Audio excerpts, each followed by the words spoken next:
Eu peço que os queridos me acompanhem na leitura de Mateus 4.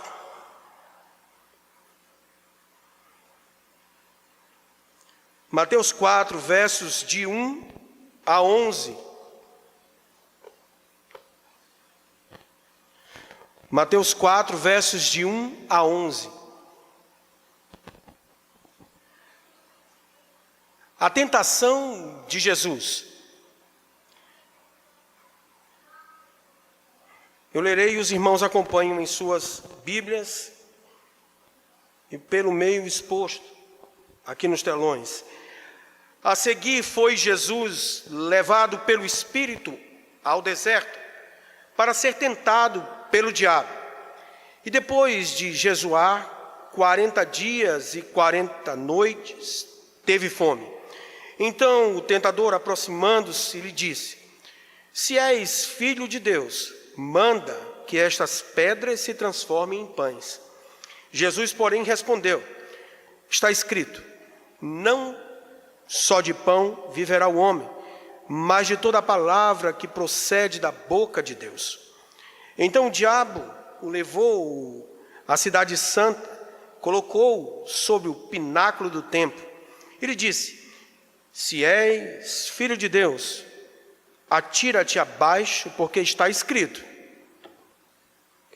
aos teus anjos ordenará a teu respeito que te guardem.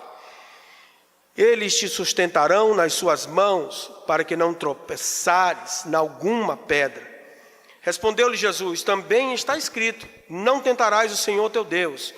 Levou-o ainda o diabo a um monte muito alto, mostrou-lhe todos os reinos do mundo e a glória deles. E lhe disse: tudo isto te darei se prostrado me adorares. Então Jesus lhe ordenou: retira-te, Satanás, porque está escrito, ao Senhor teu Deus adorarás, e só a ele darás culto. Com isto deixou o diabo, e eis que vieram anjos e o serviram. Amados irmãos, eu até fiz uma pesquisa, e toda pesquisa você tem que avaliar o método, a credibilidade, a fonte. Muitas coisas tornam-se variáveis no resultado de uma pesquisa. Então, para não trazer nada, não muito certo, eu prefiro usar os superlativos. Então, eu não vou dizer o número exato, mas todos vocês vão saber que é muito. A fome no mundo, não estou falando do Brasil, mundo, ela tem um número absurdo, um número imenso. E a gente se pergunta, quando vê muita fartura, por que tem tanta fome? Mais uma vez eu repito, não no Brasil, não estou falando do Brasil, mundo do qual o Brasil faz parte. Agora vamos pensar no Brasil? 2 dados para o Brasil. Vocês sabiam que da criação da antiga lei, meu querido George, do desquite, alguém se lembra dessa, Diegão? Lei do desquite, não havia divórcio.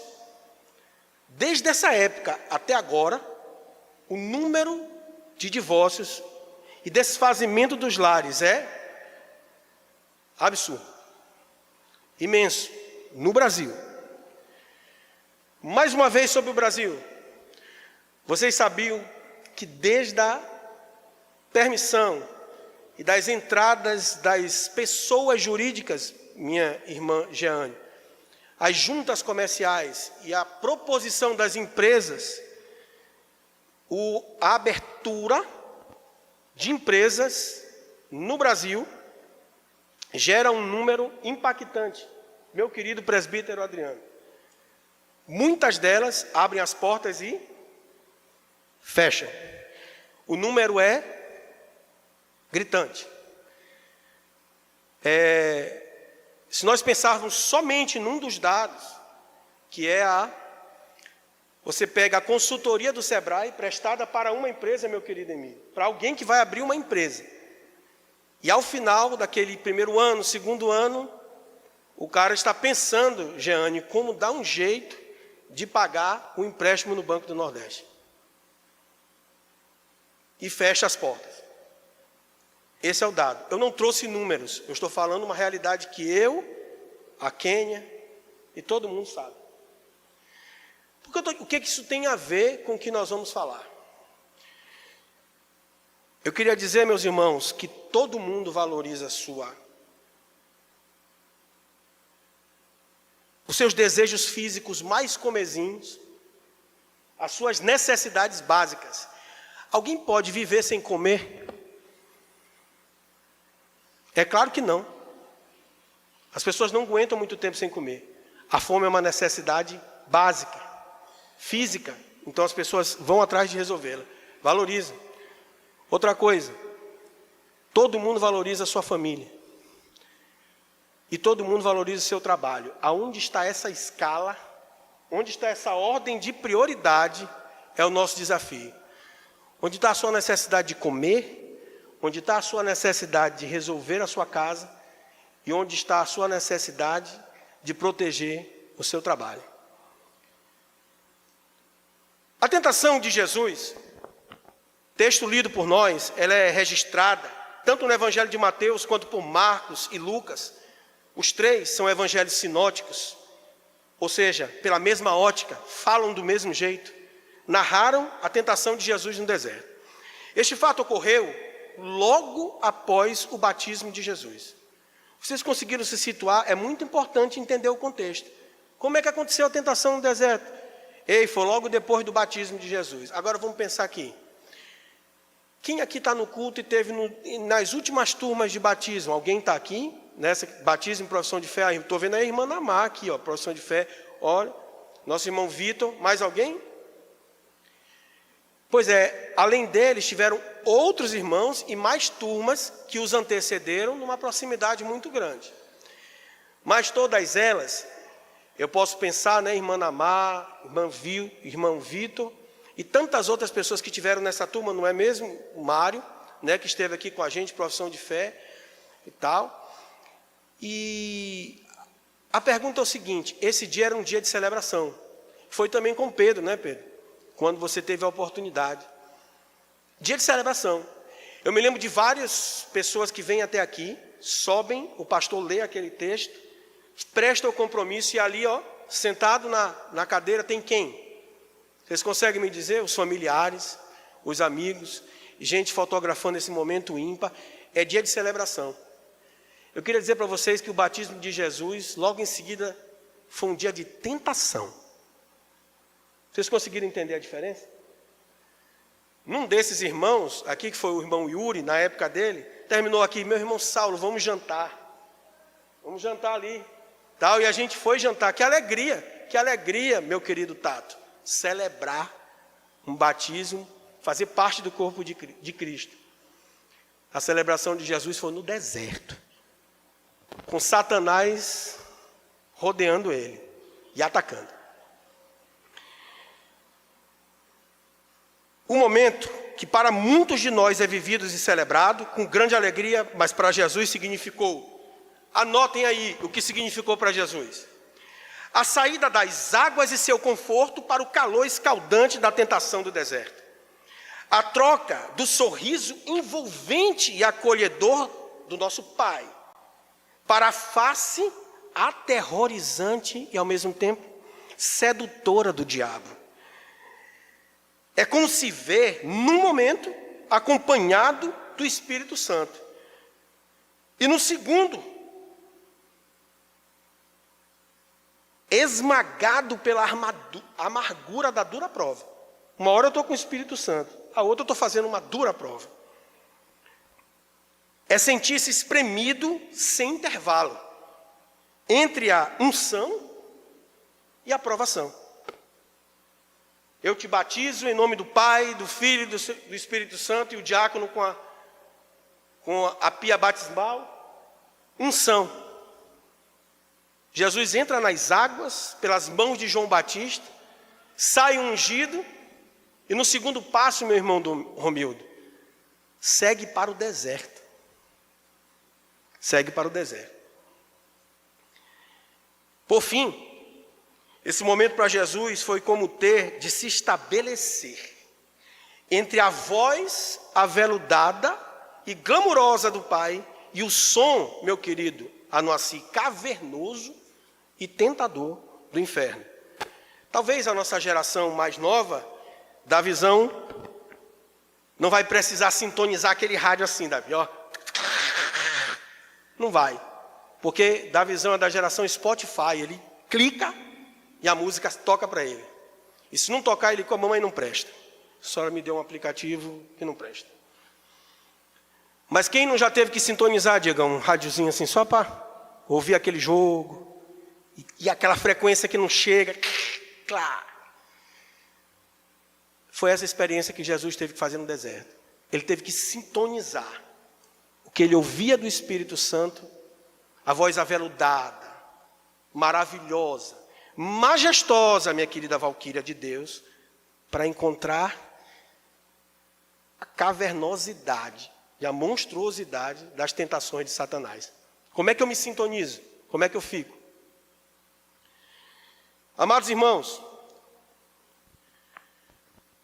a tentação de Cristo, ela é um espelho que retrata as dificuldades humanas diante da tentação.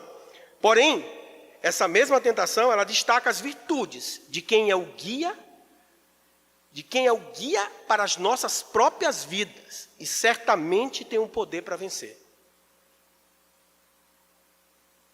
Cantamos tantos cânticos essa noite. Se a gente for pensar em alguns trechos deles, do louvor, né? Ó que tremenda graça, ó que infalível amor. Olha essa parte comigo, digam comigo. Tomou o meu lugar, a minha cruz levou. Vocês podem fazer isso comigo? Ó que tremenda graça, ó que infalível amor. Tomou o meu lugar, a minha cruz levou. É exatamente o que aconteceu aqui. O que eu quero falar é que os exemplos bíblicos de quem foi tentado nesta envergadura fracassou. E o nosso Cristo, como diz o meu querido João Alexandre, na sua música Quem Sou Eu? Ele diz, como que alguém pode descer da sua glória e se fazer réu aqui embaixo? Quem troca uma vida de pompa numa monarquia celestial para vir aqui morrer numa cruz? Ele fez isso, ele tomou o meu lugar, a minha cruz levou. E não fique confortável não, porque ele fez a mesma coisa por você. Senão você não estaria sentado bem aí me ouvindo. A verdade é exatamente essa. A gente precisa se impactar com a verdade da cruz. Observem a canção que foi cantada pela irmã Daniele. Tentaram me calar. Tentaram me fazer desistir. Mas eu não vou negar a fé que há em mim. Meus amados irmãos, só essa primeira frase, ela resume exatamente o que está aqui. Quem foi que tentou calar Jesus? Satanás. Quem foi que tentou impedi-lo da sua missão de redenção? Satanás. E observe que o estratagema do mal, ela é algo que se perpetua do Gênesis ao Apocalipse. Porque não faltou tentativa de não fazer Jesus nascer. Faraó tentou matar os primogênitos, outros tantos tentaram dissuadir, perverter e calar os patriarcas, outros tentaram matar e aniquilar o reinado de Israel, todos com a intenção de que todas as tribos de Israel fossem extintas e de lá não nascesse o próprio Cristo. Mas era preciso que o Cristo nascesse de lá. Que o Cristo viesse de uma raiz de Israel. Que Cristo viesse da tribo de Judá. E ele veio. E olhem vocês, que quando Jesus nasce, observa o que acontece. há um decreto de matança também dos primogênitos. E nesse momento, José, chefe da casa, é orientado a correr com seu filho, para onde? Para o Egito. Está três capítulos para trás aí. Vocês olhem esse texto bem aí, de Mateus, vocês olhem o anjo dizendo para José, ó, dá um tempo lá no Egito e depois volta, porque Herodes mandou matar todos os primogênitos, e Jesus ia ser um deles. Meus irmãos, nós vamos falar sobre Egito, vamos falar sobre deserto e vamos falar sobre reino. Eu quero dizer para vocês que todo lugar com Cristo é bom, e nenhum lugar sem Cristo presta. Então, se o Egito for uma ordenança bíblica, vai ser bom como foi para José. Mas, em sua grande maioria, o Egito significa escravidão, prisão, mordaça, calabouço, abraço com o pecado. E a gente precisa fugir de lá.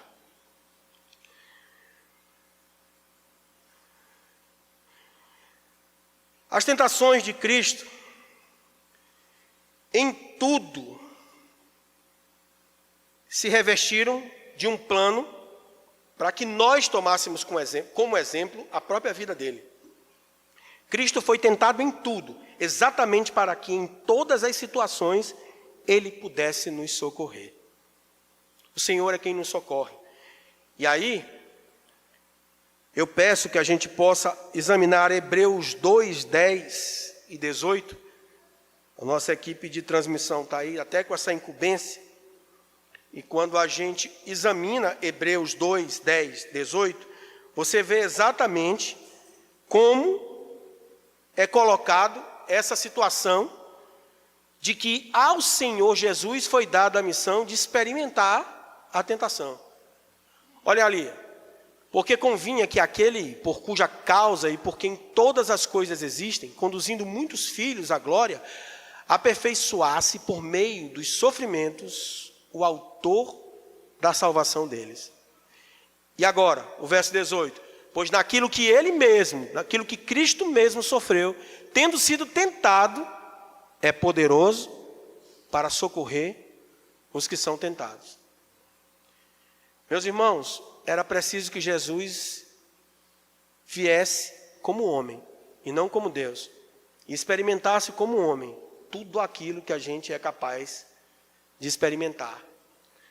A única diferença é que, sob tentação, nós falhamos. E Cristo é infalível. E a gente precisa tomar como exemplo o exemplo dele. Eu quero dizer para vocês que o que aconteceu no deserto com Jesus é semelhante ao que aconteceu no Éden com Adão e Eva. E nós vamos ver a semelhança. E as diferenças. As tentações sofridas por Jesus não foram obra do acaso, uma cilada de oportunismo, mas o apontamento claro da obra da redenção e sua necessidade. E mais ainda, a certeza de que ela precisava ser feita, planejada, exclusivamente pelo Criador, não por mim. Eu não planejo, eu não executo, eu não negocio, eu não faço contrato, eu não tenho como fazer parte desta escritura. Eu sou pessoa passiva na obra da salvação. O Senhor planejou isso e quem desenvolveria seria o Cordeiro Imaculado, sem defeito, pelo primogênito do Pai, Jesus, e não por qualquer homem, mas pelo Filho do homem. Essa é uma obra que nós não participamos. Nós simplesmente recebemos por obra exclusiva do nosso Deus. Amados irmãos, o que aconteceu no deserto é semelhante ao que aconteceu no Éden. E ela é uma história de relacionamento. Ela é uma história de uma verdadeira aliança. Ela é uma história que tem uma trama dramática E um enredo que comporta um elemento, meu querido Fernando, que em quase todos os livros, todas as obras, seja no cinema, na televisão, para onde foi, esse tema está lá. Traição. Só que nós olhamos assim, ó. Quando a gente ouve sobre traição, relacionamento, casamento, a gente olha aqui, ó. Na vertical, que é onde o nosso olho alcança. Então a nossa perspectiva ela é terrena. Só que o que nós estamos vendo aqui é que esse relacionamento, esse casamento, essa traição, ela é tentada no pior dos alvos.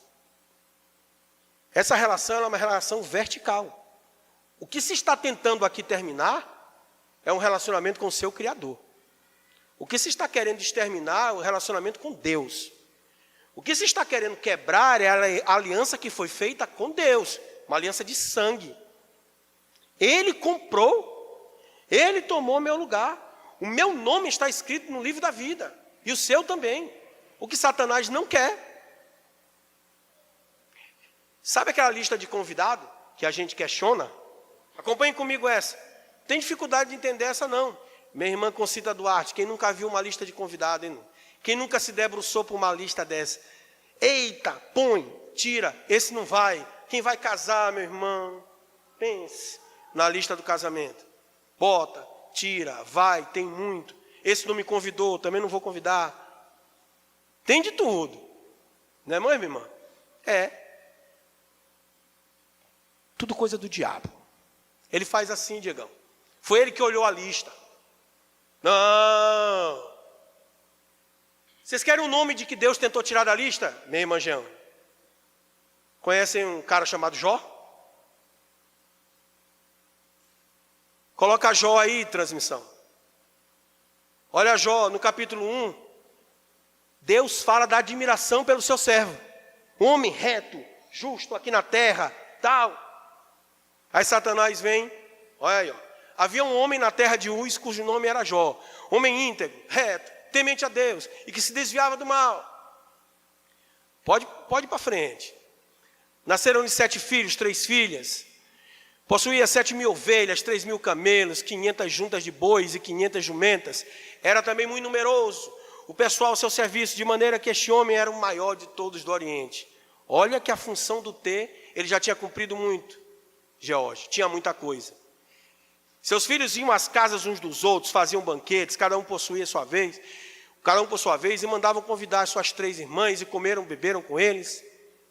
Decorrido o turno de dias de seus banquetes, chamava Jó a seus filhos e os sacrificava, levantava de madrugada e oferecia holocaustos, segundo o número de todos eles, pois dizia, talvez eles tenham pecado, né?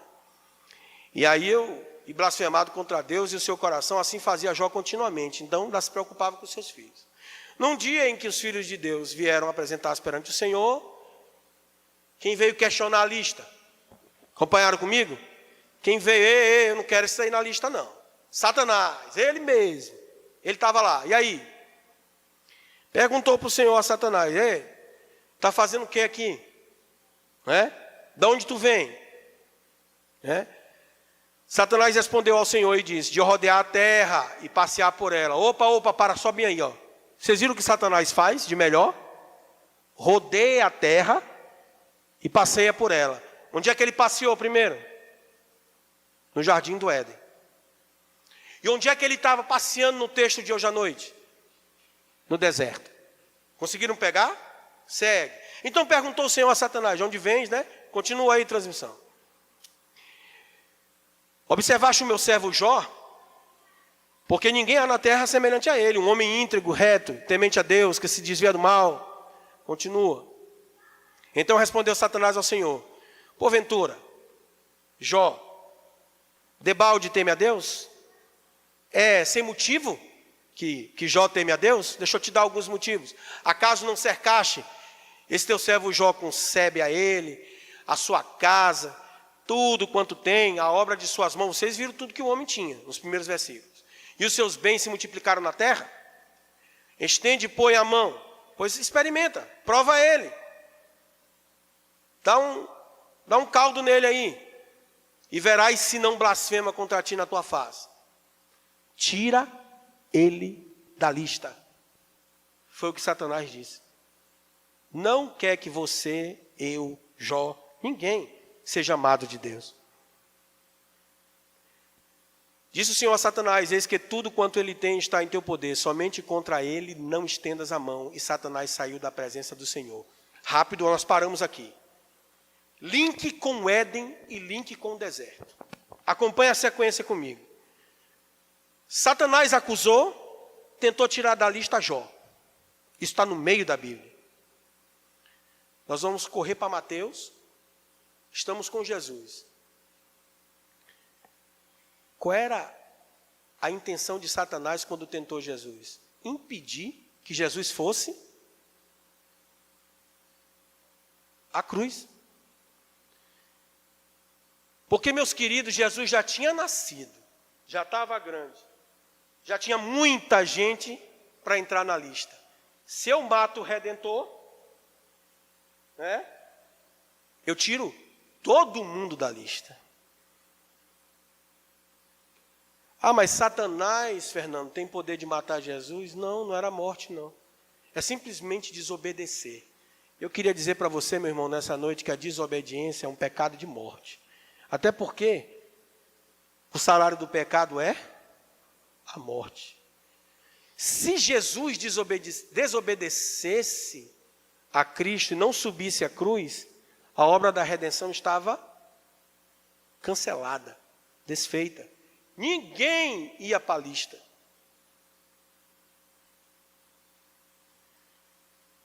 Amados irmãos, as armadilhas inseridas pelo inimigo foram as mesmas incertas e usadas pela serpente no Éden, e até hoje é usada contra mim e contra você.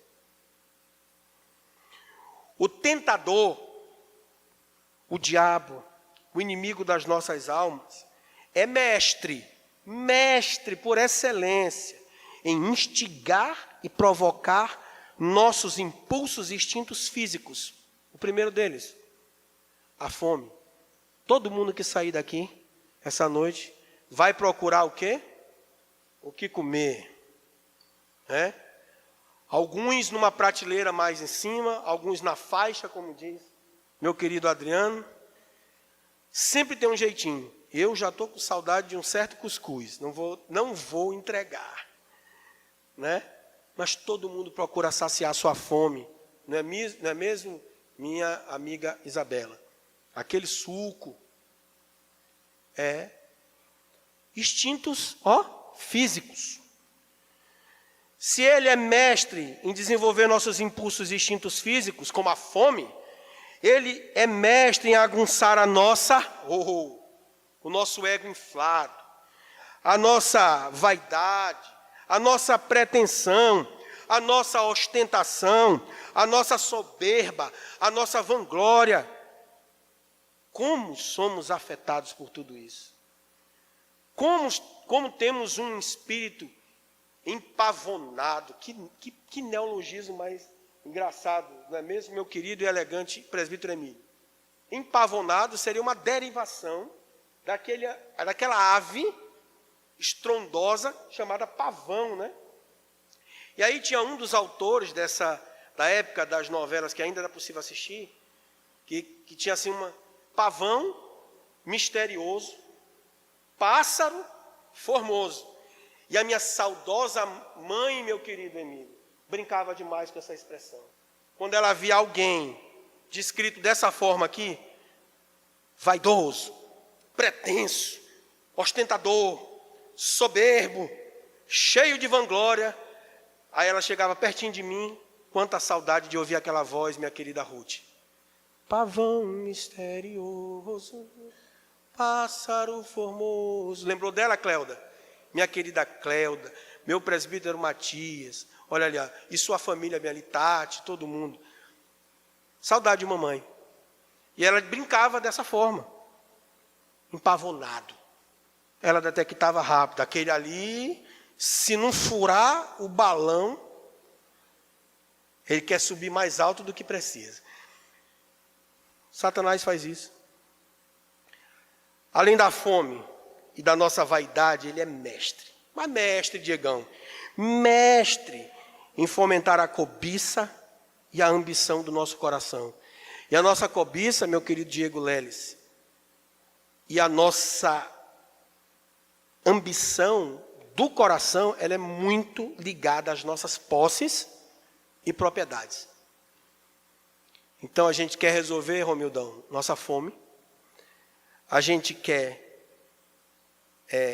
estar bem em nosso lugar, um status, nosso desejo de status. E a gente tem uma necessidade de posse e propriedade muito grande. Eu quero dizer para vocês que o diabo está preparado para nos tentar com a nossa incansável fome de... Anotem as 3 palavras, vocês nunca vão esquecer.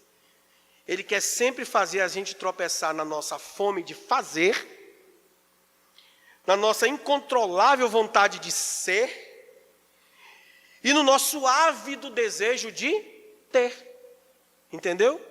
Minha irmã Jeane, a gente quer sempre fazer. Se a gente está com fome, a gente quer fazer comida.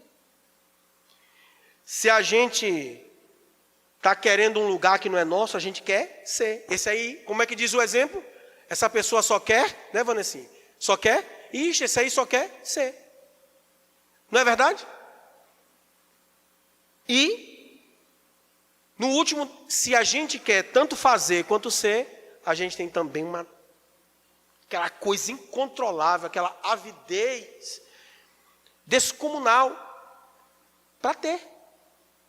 Eu quero ter casa, eu quero ter carro, eu quero ter um emprego, eu quero ter um lugar na sociedade, um cargo. Tem tudo isso também dentro da igreja, viu? Não é só na vida secular, não. Alma que por aqui também tem muito disso. Porque o homem e o mundo é habitado por homens, não por anjos. Vamos para as conclusões, meus amados irmãos. Versículo 4.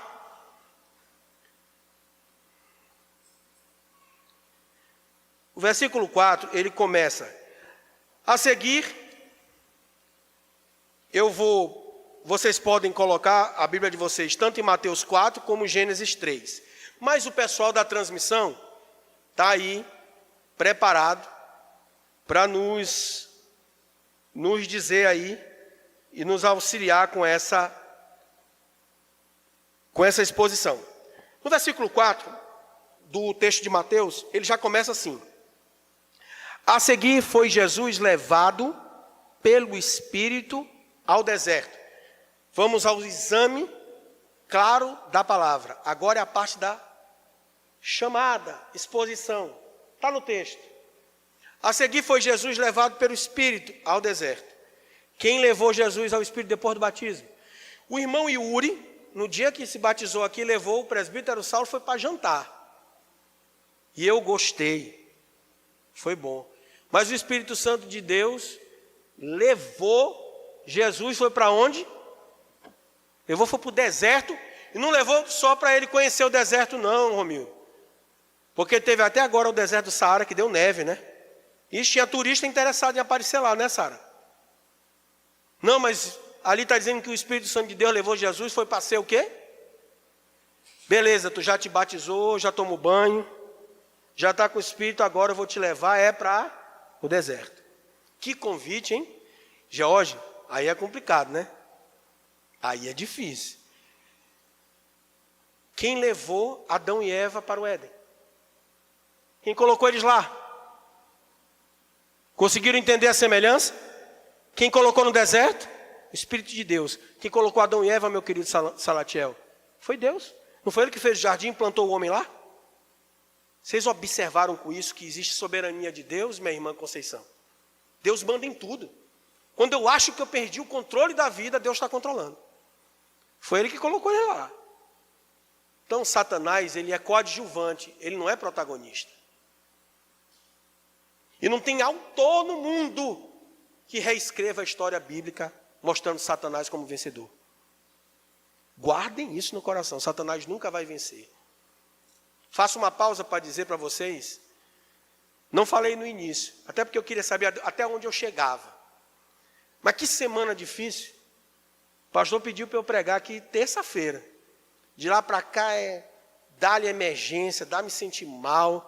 E olha que hoje parecia que alguém estava querendo me levar para o deserto. Minha manhã foi inteira na emergência da UDI. Inteira. Eu e a minha esposa. Ela num box e eu no outro. Eu quero dizer para vocês que eu estou desde quinta-feira aumentando um zumbido no ouvido sem saber de onde. Não sabia se era água no ouvido, se é a minha sinusite atacando para um lado. E a coisa aumentando. E ontem à noite ficou insuportável. E Daniele com um desconforto também. Muito difícil. E aí eu fui para lá. E a pregação tendo que existir, pedindo para os nossos amigos nos substituir de manhã. Tiagão, meu querido Tiago, que hoje já está pregando lá na igreja de Raposa, Jardim das Oliveiras. E preocupado, em poder chegar com saúde e tal. Mas eu queria dizer para vocês, louvado seja Deus, que nesse momento, o zumbido, apesar dele querer dizer que ele existe, ele está no melhor do seu momento aqui para mim. Então continue orando para que eu vá até o final. Porque nesse momento eu estou na frequência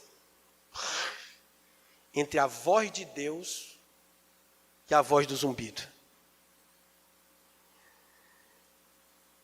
Quem leva para o paraíso e quem leva para o deserto é sempre Deus. Isso já está dito no verso 1. Verso 2.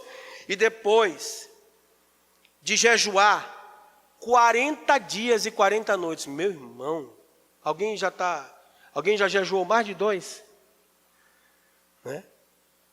Não me digam nada. Só pensem com vocês. Não precisa de resposta.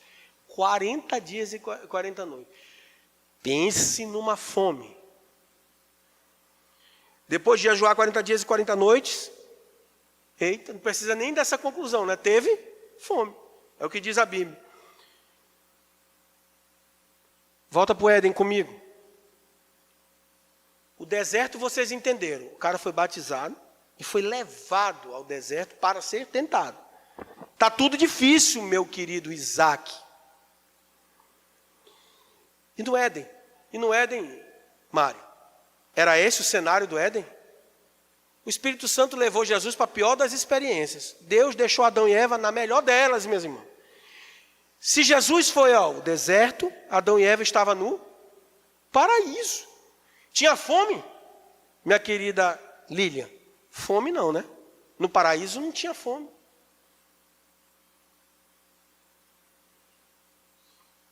Depois de passar isso tudo de jejum, ele teve fome. Então o tentador, aproximando-se, disse: opa, se és filho de Deus, manda que estas pedras se transformem em pães. Vamos lá. Ele estava com fome. A primeira tentação do diabo foi exatamente aonde, Gabriel? Exatamente na sua vontade de fazer. No seu desejo físico. Na sua fome. Né? Serpente. Gênesis 3.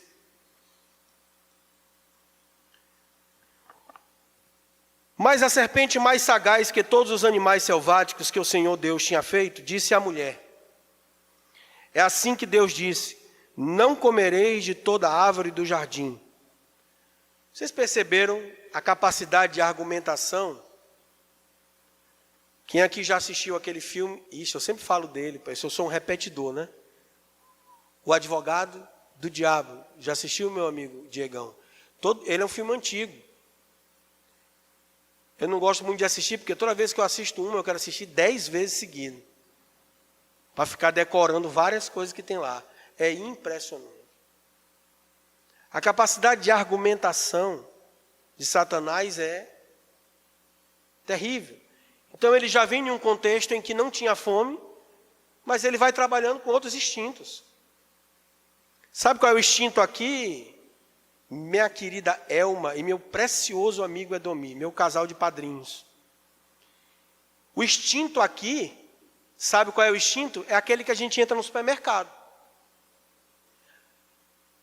A maioria das vezes nós nem entramos com fome no supermercado. Ou às vezes entramos com fome, né? Desculpa. Entramos com fome. Eita, tem que comprar uma comida para casa. Beleza. Viu, Daniela? A gente vai comprar só a coxinha da asa. Falhou. Aí o carro está cheio, aí o cara fica olhando, vai dar. Né? É desespero, porque o olho, minha irmã, é maior do que a barriga. Vocês entenderam que Satanás pegou Jesus pela fome, enquanto Satanás pegou Eva pelo olho? E o contexto era o mesmo, a comida, meu querido Jorge. Como a gente gosta de comer bem, né? Não, isso aqui não está me parecendo bem. Não vou levar isso. Não, esse produto é melhor. Ah, esse aqui é importado. Ixi, essa picanha aqui é o aguil. 1.050. Vocês acreditam que uma picanha pode custar isso? Até mais, né, Fernando? Essa daí é cultivada no Japão. Né? E aí tem 250, 300, 400, meu Deus. Né? Mas Eva foi tentada exatamente assim.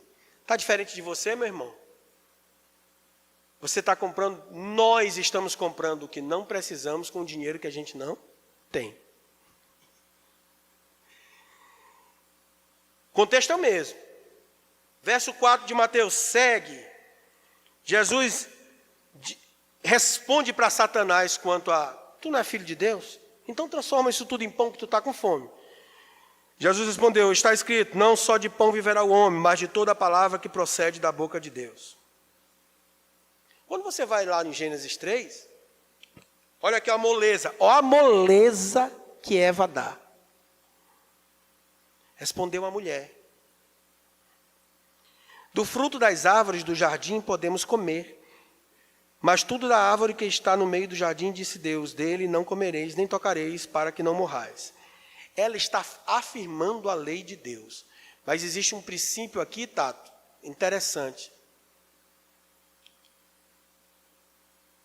Atenção, mulheres.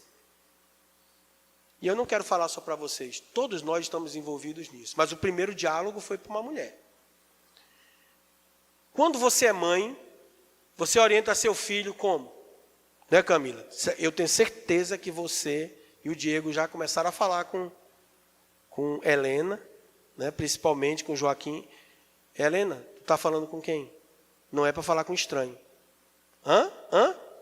Ei, Valquíria, não converse com estranho. Está dando confiança? Está dando confiança? Que conversinha é essa daí, hein? Que conversinha é essa daí? Conversar? Está conversando com quem? Nós não orientamos nossos filhos? Orientamos, né?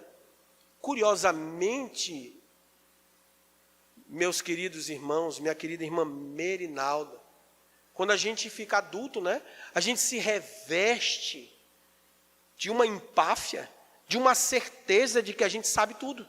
Eu sou adulto, não me repreenda. Eu sei com quem eu falo. O que é isso? Não me mande. Nós não somos assim? Tenha coragem de admitir, meu irmão. Falo com o que eu quiser, sou dono do meu nariz. Ei, dizemos ou não dizemos? Tenha coragem de admitir, porque eu já fiz isso. E você não é diferente de mim, não. É igualzinho.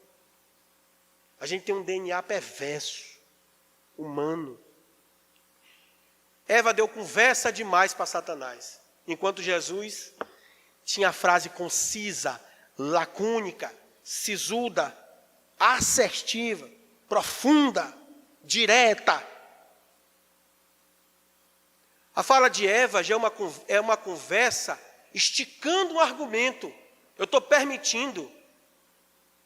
É a curtida na postagem que deriva uma conversa. Eu vou para cima e vou permitindo essa conversa. Segunda tentação. Verso 5. Então o diabo levou a cidade santa, colocou no pináculo.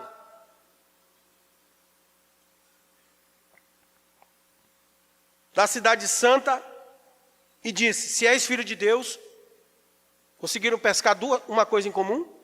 Vocês viram como ele começou a abordagem na primeira tentação? Se és filho de Deus. E ele está de novo dizendo: se és filho de Deus. Nesse momento, meus irmãos, nós percebemos um ataque à própria divindade de Cristo. Muitas vezes nós somos atacados exatamente, minha irmã Cadide Assuza, pelas nossas posições. Ei, tu não é o chefe? Tu não é o chefe de lá? Tu não é o gestor? Tu não é o diretor? Tu não é a autoridade daquele local? Então tu faz o que tu quiser. Não, você demite, você admite, você dá folga, você contrata, você despede, você coloca de férias, você faz o que você quiser, você que manda. Rapaz, está te atrapalhando por quê? Por que tu não vai fazer esse negócio? Não, porque eu dependo de um conselho fiscal. Quem foi que disse? Tu não manda? Agora me diz qual é a diferença dessa conversa aqui para a conversa da serpente e para a conversa do tentador no deserto. Não tem nenhuma, meus irmãos. As pessoas continuam tentando a gente por aquilo exatamente que você quer. E Jesus, então, é tentado mais uma vez, provocado em sua divindade. Ei, Jesus, tu é rei, cara. Tu é filho de Deus, cara. Está passando fome nesse deserto, meu querido. Se vocês entenderam o contexto de Satanás, a gente precisa falar da Bíblia exatamente assim.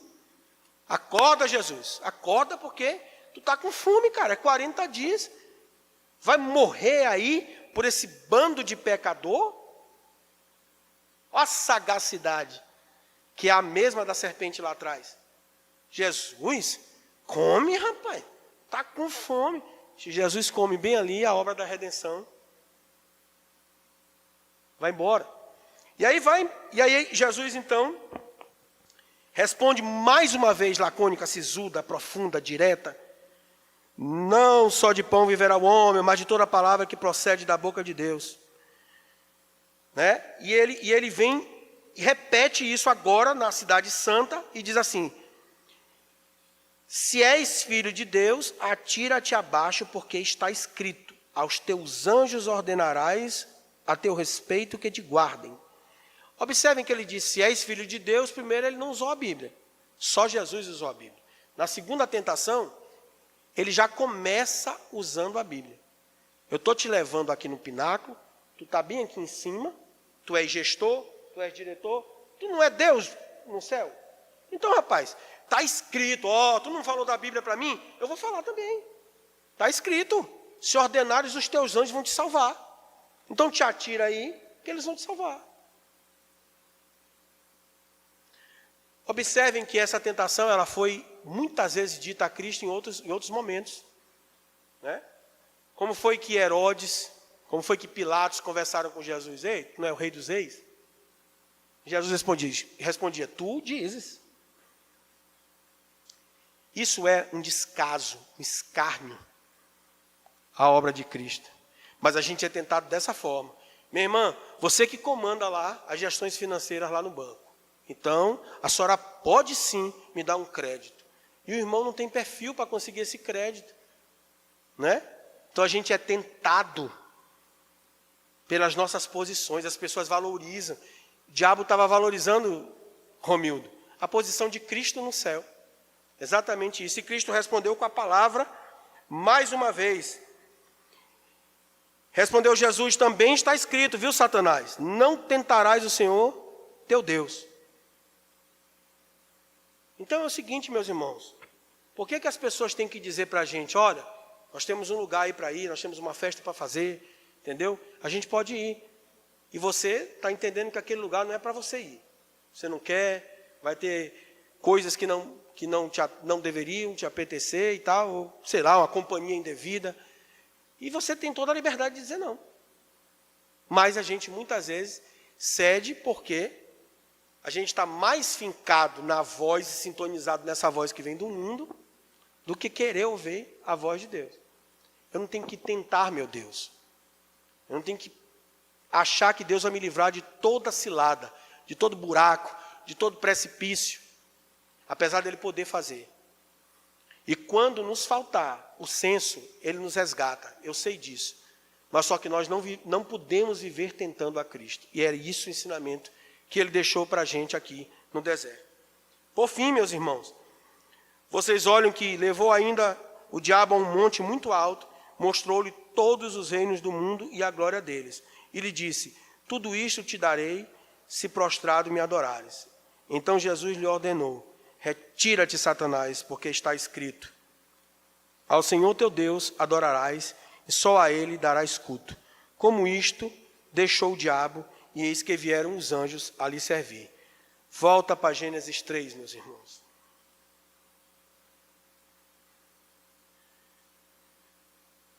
Eu queria que a gente se aprofundasse no encerramento desse sermão, com essa certeza aqui de Gênesis 3, comparada com o deserto.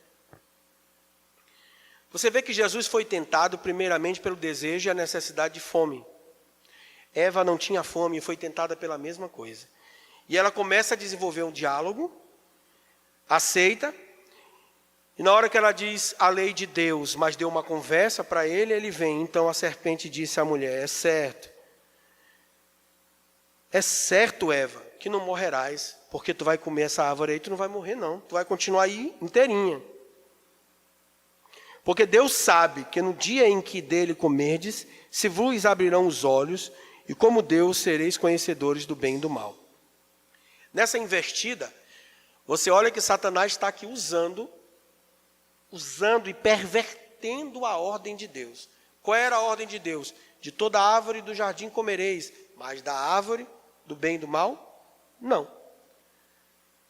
Essa era a ordem, ele perverteu, porque certamente no dia que comeres morrerás. Aí ele disse, é certo que não morrerás.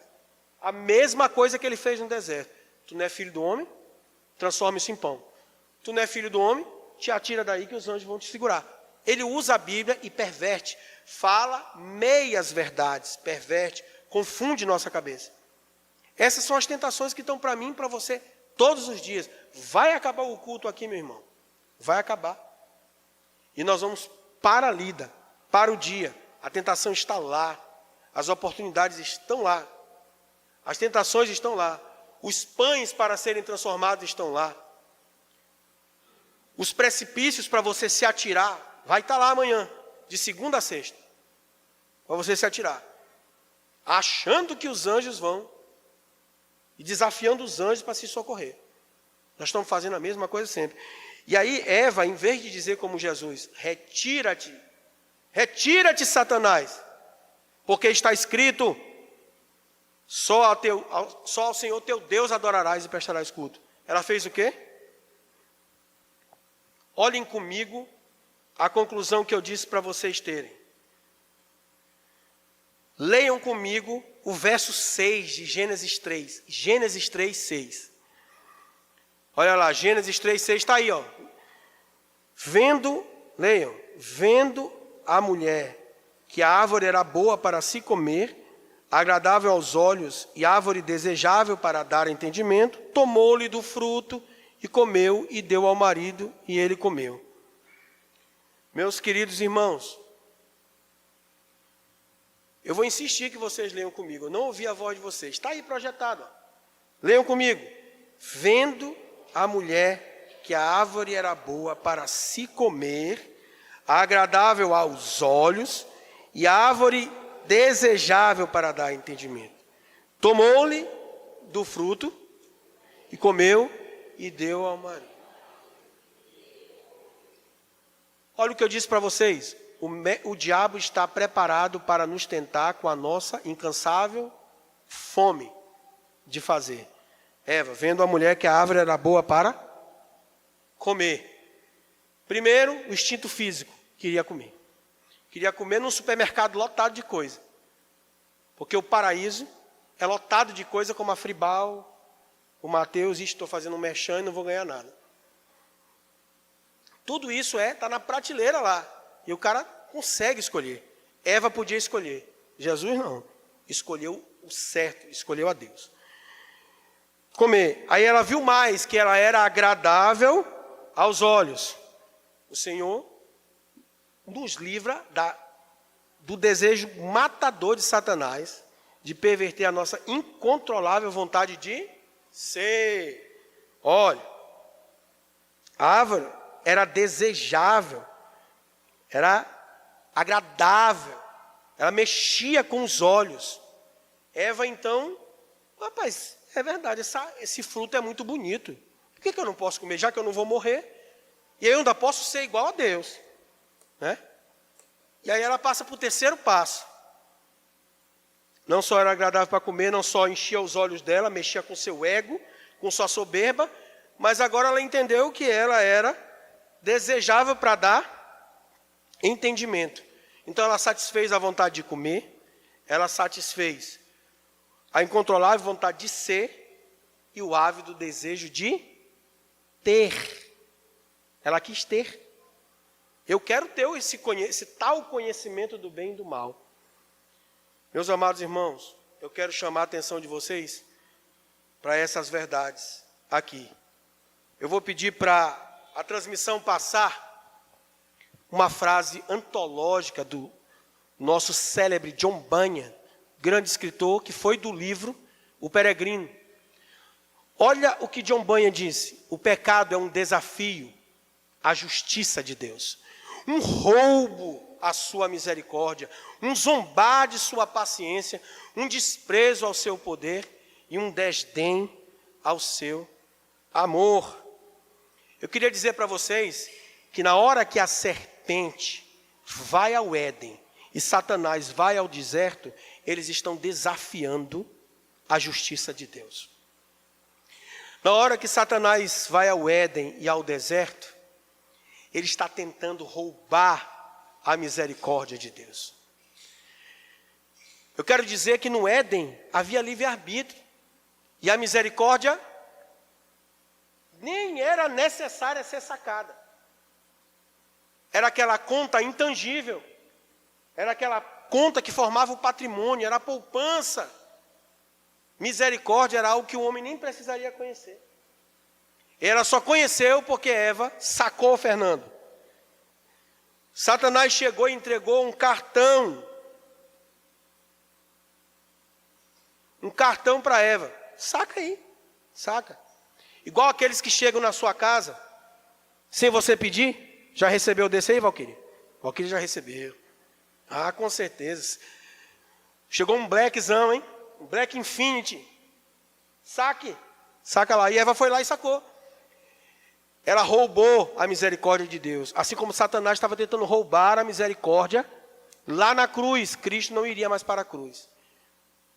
Quando Satanás foi ao Éden e ao deserto, ele desprezou, ele zombou da paciência de Deus, desprezou o seu poder.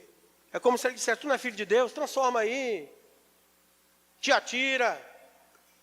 Ele zombou tanto que ele disse: se prostrado me adorares, eu vou te dar o que tu quer. É muita zombaria, é muita pretensão. E as pessoas estão fazendo isso com a gente. Amanhã, terça, quarta, e a gente nem percebe. O desdém ao amor é algo muito sério. O amor de Deus, ele nos alcança, gente. Como é que a gente pode desdenhar desse amor? Não dá. Eu quero... A equipe pode mudar aí e colocar a conclusão.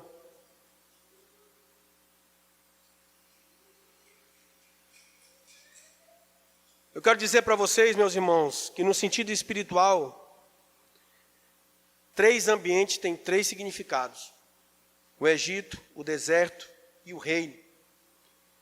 O Egito é uma terra de escravidão, de medo, de escuridão, de solidão, de mundanismo.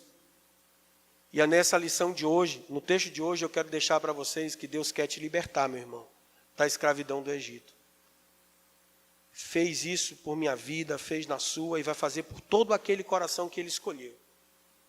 Eu quero dizer que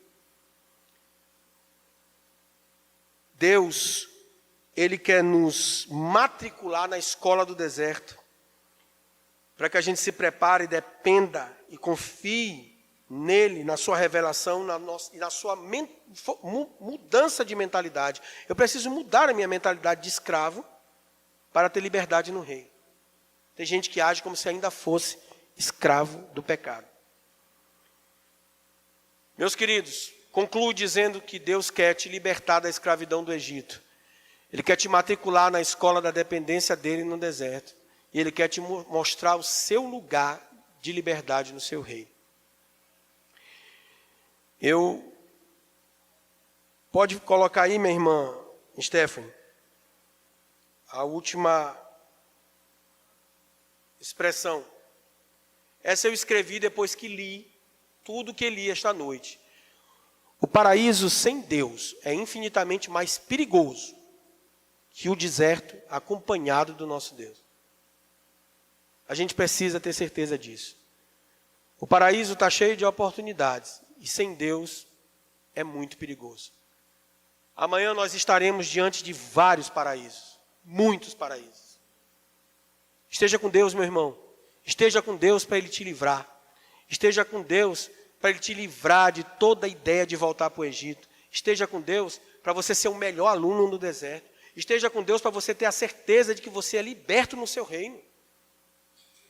O paraíso é infinitamente mais perigoso do que o deserto acompanhado por Deus. Deus, em muito, nos dê a certeza de que o pecado ele é tão presente que ele está até na nossa santidade. Há incredulidade na nossa fé, há ódio no nosso próprio amor, há lama e veneno de serpente nas flores do nosso jardim. Isso foi dito por Charles Spurgeon. Posso repetir para vocês? Há pecado até na nossa santidade, há incredulidade na nossa fé, há ódio no nosso próprio amor, há lama da serpente e veneno na mais bela flor do nosso jardim. O paraíso sem Deus é infinitamente mais perigoso que o deserto acompanhado do nosso Deus. Deus nos abençoe e nos dê êxito sobre todas as tentações, em nome de Jesus. Amém.